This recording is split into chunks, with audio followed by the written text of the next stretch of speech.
The environment from which people acquire the grist for their political perspectives is fed by a jumble of journalism, the outrage industry, social media, and entertainment.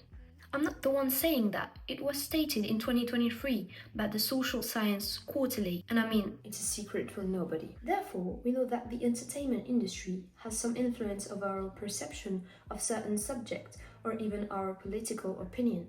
Indeed, in this article, we can read that researchers have found evidence of political effects on entertainment shows, including some containing obvious political messaging and those that might be considered more pure entertainment. And it's easier to influence people with entertainment because, according to them, people do not choose entertainment for the same reasons they choose news. Thus, the industry has the power to convey political views, denounce injustices, and alert people on ethical or sustainable issues that aren't depicted enough, with the guarantee of having a result or a reaction, whether positive or not, but we'll get to that. In this video, we're going to go through some examples of movies or series that aim to depict some sustainable or ethical issues that the world is facing, but in their own way. Don't Look Up. According to the IMDb website, Don't Look Up is a movie about two low-level astronomers that must go on a giant media tour to warn humankind of an approaching comet that will destroy planet Earth. That doesn't help much. So I made some research. A lot of research. But I found many subtle details that went far beyond the IMDb description. It doesn't take much time to understand that the movie is about global warming.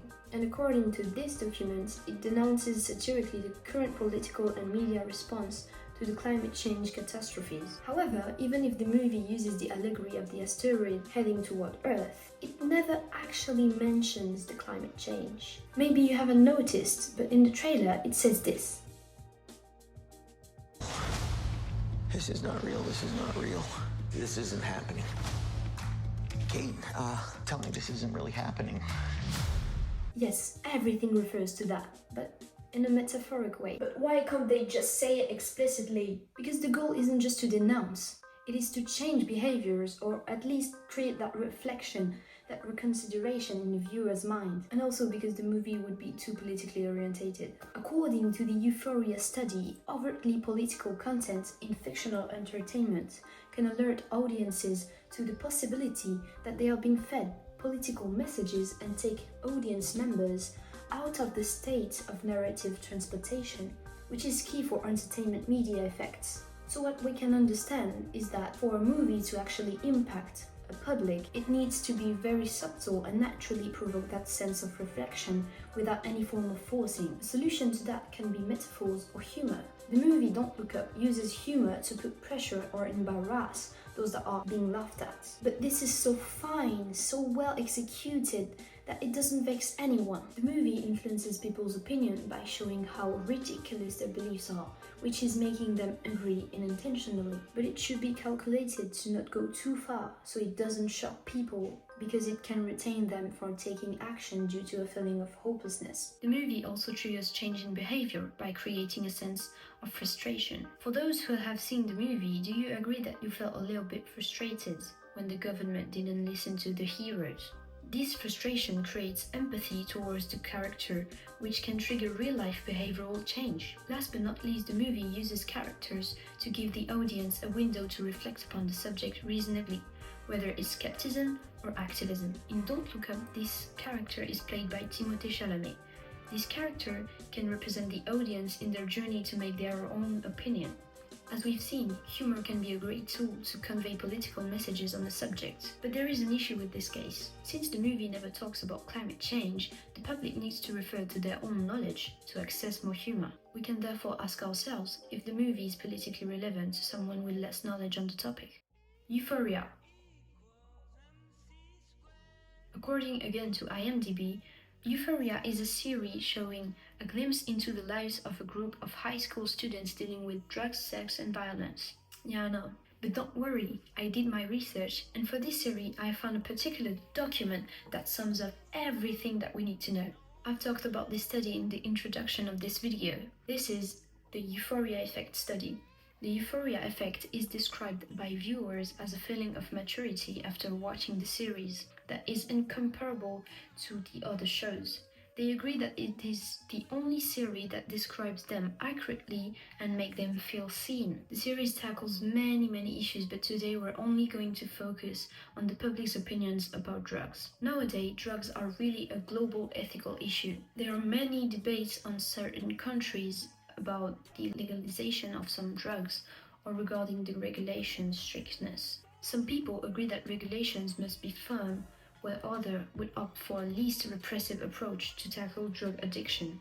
Regarding this, we can understand that the show's goal is to reduce audiences' negative feelings towards substance users, leading to greater support for treatment and harm reductions approaches in public policy, and lower support for punitive governmental approaches. But how does the show manage to achieve this goal? As I explained earlier, people are approaching entertainment with more openness than they're choosing news. According to the study, when people are choosing a show to watch, they are mostly unaware of the many different political relevant lessons that can be found, nor they know in advance how the story will play out with regards of the politically relevant content. Euphoria, for instance, some people might know that it is about drugs and other topics, but not know how the story can impact their point of view of it. When reading this study, the word that kept standing out was empathy, found 18 times. Euphoria engenders empathy. But how? 2 words: narrative transportation. In this study, narrative transportation is defined as this feeling.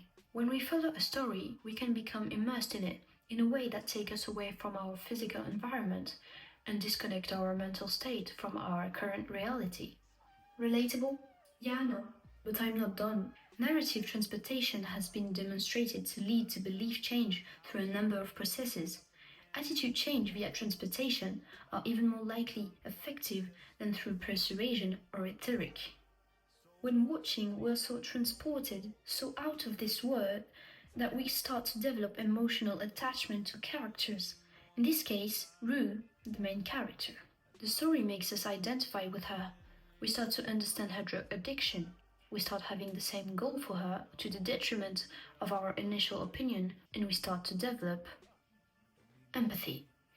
Moreover, the fact that it is fictional but representing accurately the reality is even more persuasive. In this article, it is stated that euphoria is produced in such a way as to evoke powerful emotions among its audience members. Because not everything is explained by words. Some messages are conveyed by the emotion a character can feel, a teardrop or a smile on a face, or even silently with images or scenes. You can't argue with a feeling like you would with words that have been said.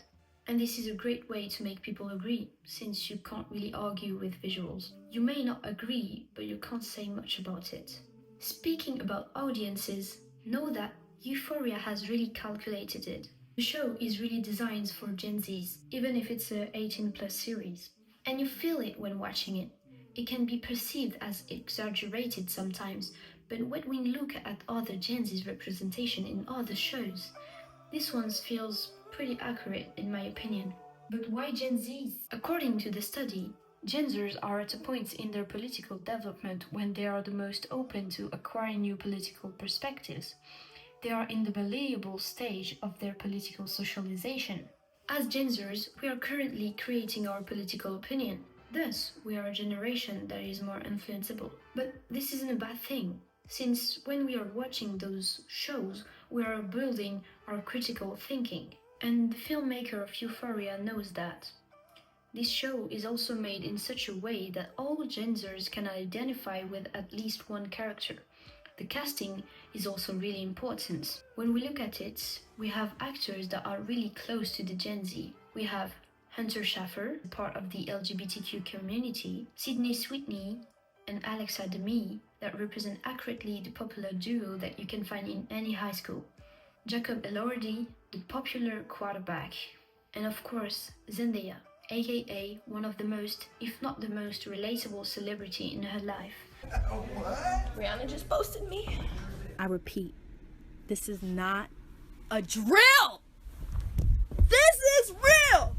sum up what has been said so far, the key element is of course to create empathy in the viewer's mind. But for that to be possible, you will need an immersive and long narrative transportation with a very accurate representation and with all external causes for people to understand and be left with awareness. You also need an audience that can relate to the story and a casting that reflects it.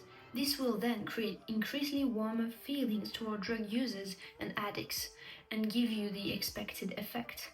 But does it work for every movie or series? I doubt it, because it wouldn't be called the euphoria effect. The Substance. Farge's powerful feminist reinterpretation. Well, this time it was a bit harder to find references, so I didn't find any academic ones, but I found some articles. One from Variety, one from the BBC, one from Slate, and one from Strip's Voice. We've learned throughout this video that movies and series uses humor and visuals to convey messages effectively. But for this particular movie, it was more through the promotion of the movie, through the actors and the filmmakers, that we can hear clearly the political message behind it. For instance, during her visit in Paris, the main actress Demi Moore clearly stated her point of view on the stage of the French Cinémathèque. I want us to quit being surprised about women's potential. In this case, the actress shares her personal experience as a testimony people can relate to. She said in this article, "What moved me was the harshness that we can have against ourselves. Sharing experiences make people feel seen and encourage them to speak out about gender injustice. Because the goal of the movie isn't just to denounce, it is to gather people." Coralie Forjat, the filmmaker of The Substance, really emphasized on this goal in the same interview. The goal is to create a world of hope where we can celebrate women's rights. Since the movie is politically orientated, the cast becomes engaged and committed to the issue.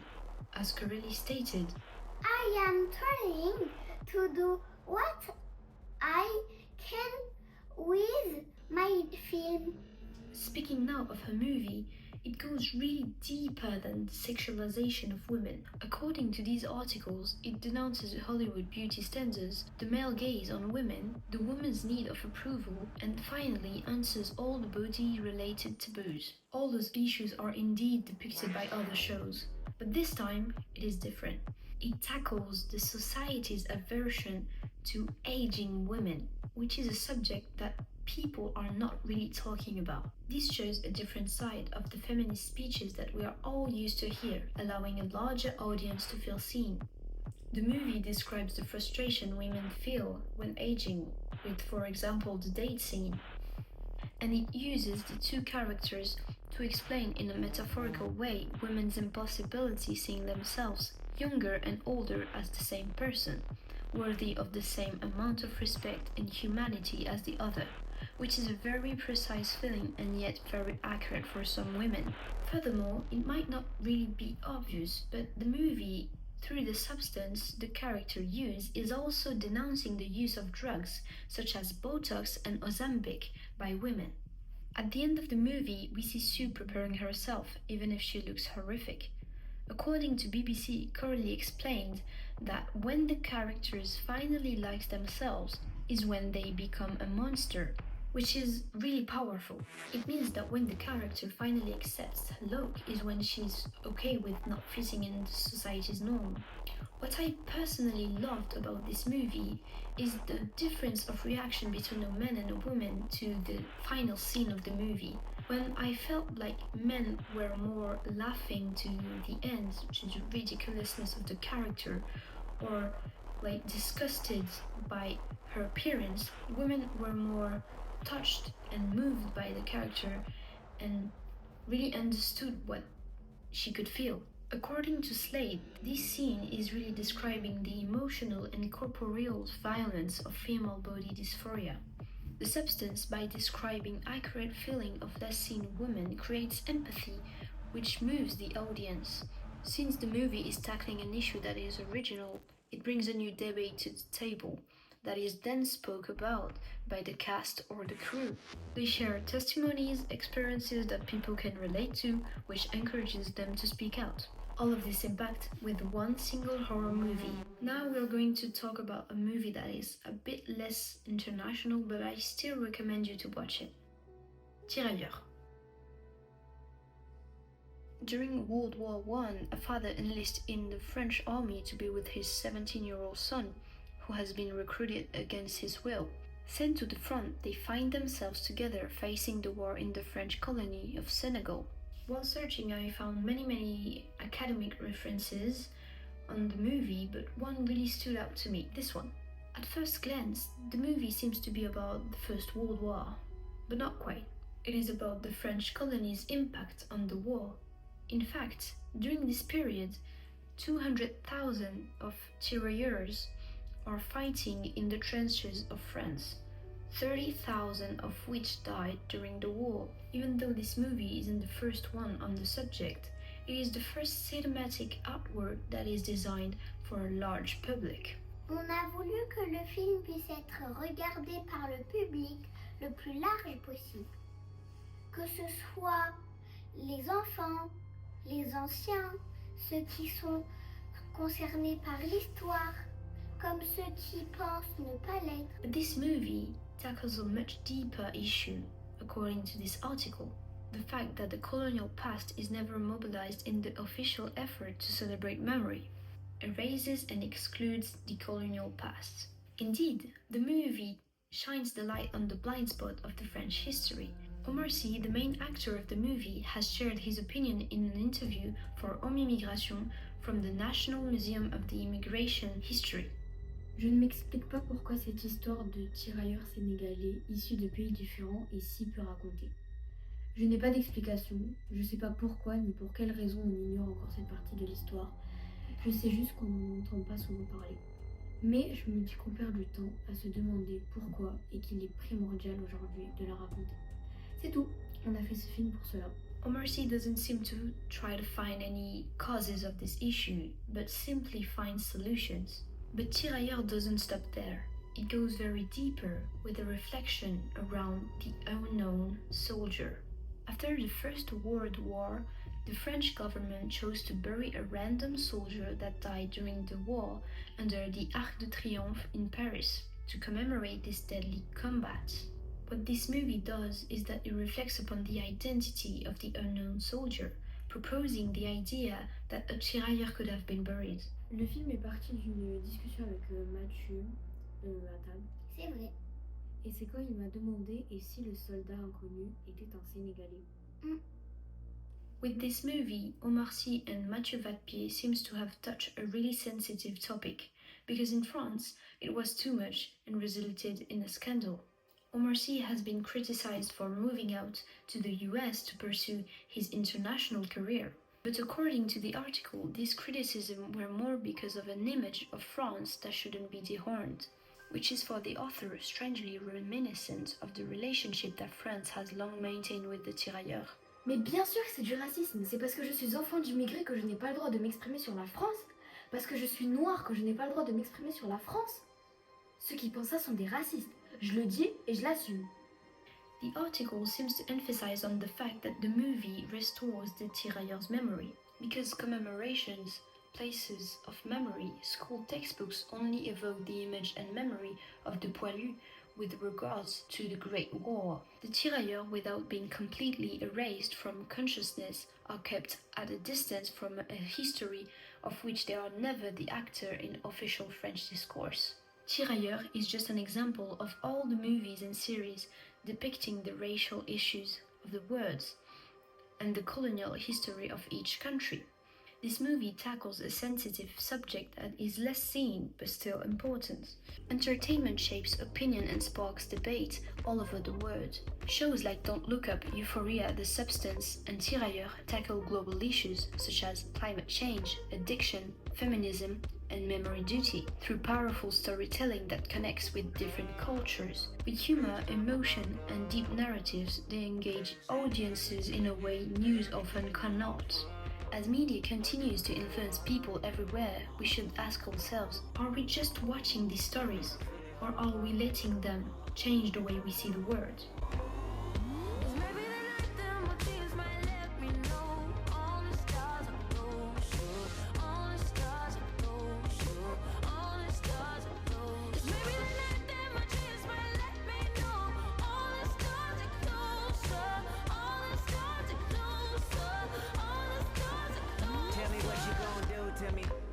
Confrontation ain't nothing new to me.